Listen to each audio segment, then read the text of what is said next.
almost every session, and this is one of them, okay? So the exercise will be really simple.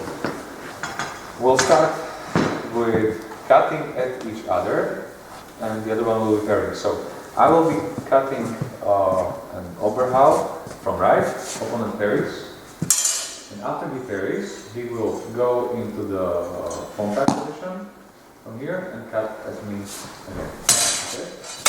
Please, cut, then again, boom. Okay? And we'll be moving together by going like this. Okay? Several important points about this exercise is I want you to move a lot with this exercise. Okay? So it means that when we will be cutting just from this one side, I always want you to change direction and always try to face your opponent with your chest directly on. Okay? Do not turn much. The other one is there is from all the principles that I will talk about, there is one which is also important. It's called bend and extend.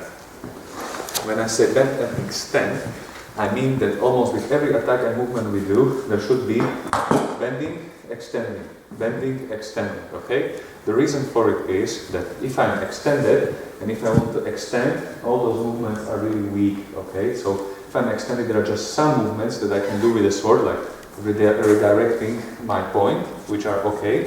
But if I want to cut again, I need to bend, okay? So in every attack, even if I do like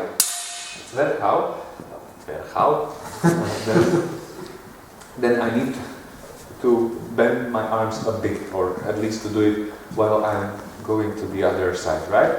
So in this case, both of us will be exchanging bending and extending. Wow, that's a nice sentence.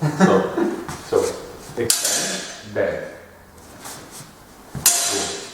Boom, boom, boom. Okay? Next thing, always aim somewhere to the ear. Okay, to the ear and below. You know why? Why ear and below and why not here? Because it's a very hard bone. It's a very hard what? The bone is very hard and thick. Okay. Generally. So you're going to in the center? It's not a great target.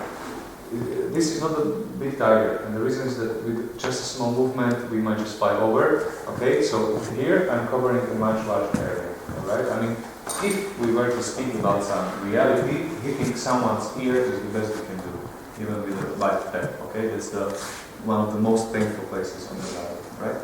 So, so when I'm cutting, I'm always going for the ear. Okay, so my opponent raises the sword from the bind. Boom, I go from the back. Okay, so I go up. Boom.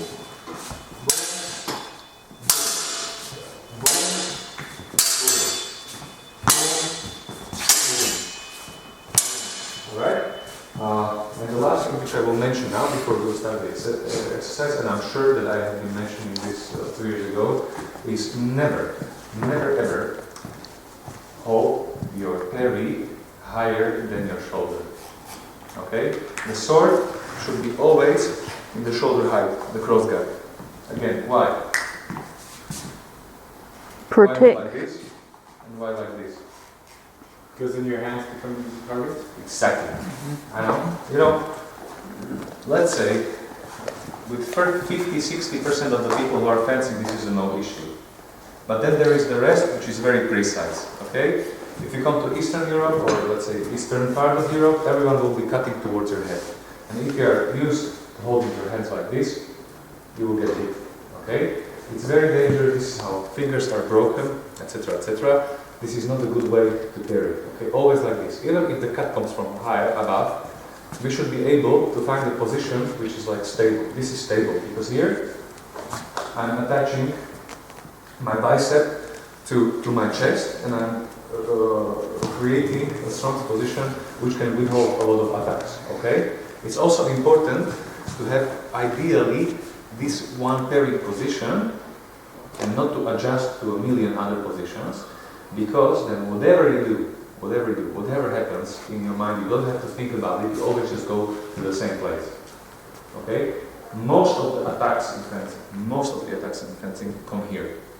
Okay? So it means that if we find one or two parries,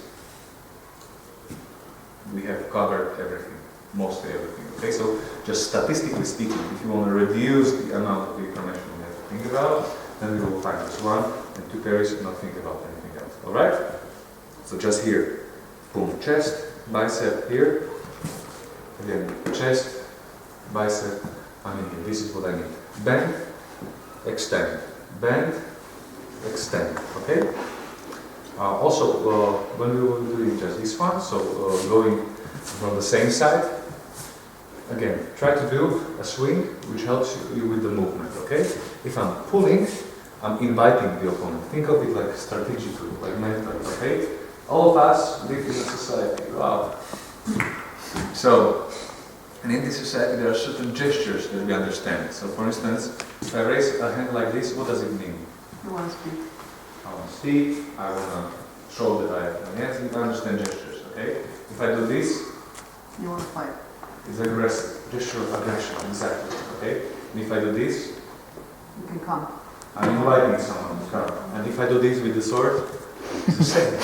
It's the same. I mean, we don't have to process it actively, like in my mind, oh, someone's inviting me, I'm coming. But subconsciously, you are looking at it like, come on, you know? This is the same. So even when you do the Zucken, it's a similar movement that has some implication on the subconscious, alright? So rather, after a parry, go up, boom, so you're posing more of a threat, because again, from my gestures, I'm making myself appear larger and more of a threat.